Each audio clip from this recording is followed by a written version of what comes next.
انضميتي لحزب المعارضه يا انشراح؟ احزاب البلد كلها فاضيه قدامك وبتدش، ما لقيتيش الا حزب المعارضه. انت خايف من ايه؟ وبعدين انا عايزه افهم انت جبان كده ليه؟ ما هو مش معقول يا انشراح، مش معقول تبقى انت في حزب المعارضه وانا انت ايه بقى؟ انا راجل غلبان وعايز اعيش. وهي دي العيشه اللي احنا عايشينها؟ انت راجل على باب الله ومش لاقي تاكل، وانا بيتقطع نفسي طول الشهر عشان اخد في الاخر 170 جنيه، ولا لاقيين حتى حته اوضه وصاله يلمونا ونعيش فيهم. بالذمه دي حياه؟ وبعدين انا عايزه افهم، مش السبب في كل ده مش الحكومه؟ اسكتي بقى، انت ايه؟ لا بقى، ما هو الرئيس لازم يعرف الناس عايشه ازاي. اسمعي يا انشراح، انا هنا راجل البيت وكلمتي لا ترد، يا انا يا حزب المعارضه في البيت ده. يا سلام.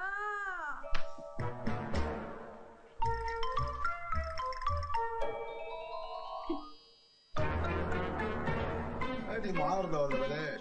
عصايه شمسيه رايحه البحر. خف شويه يا جبار. تعالى متولي. ايه رايك في المظاهرات اللي حصلت في البلد؟ دول ناس عايزين قطم رقبتهم، بيعطلوا المراكب السايره يا باشا.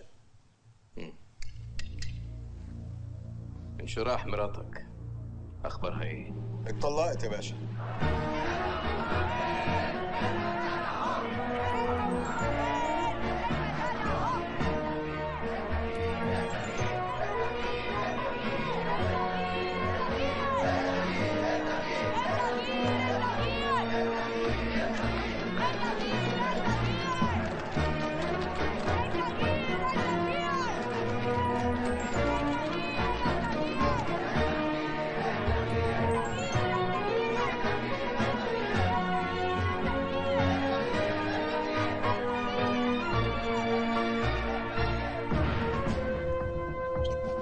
اتفضل سعادتك.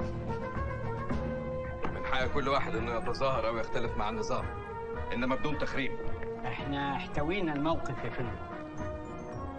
لازم اشوف الولاد دول واسمعهم بنفسي. انا هروح لهم النقابه واتكلم معاهم. ده قرار سليم يا فندم، هيتبسطوا قوي بالزياره دي. الموضوع خلص خلاص يا فندم، وبعدين انا شايف ان سعادتك تأجل الزياره دي شويه. اجلها ليه يا حازم؟ ده وعي امنيه يا فندم، محدش ضامن، مش جايز حد يكون مدسوس وسطهم.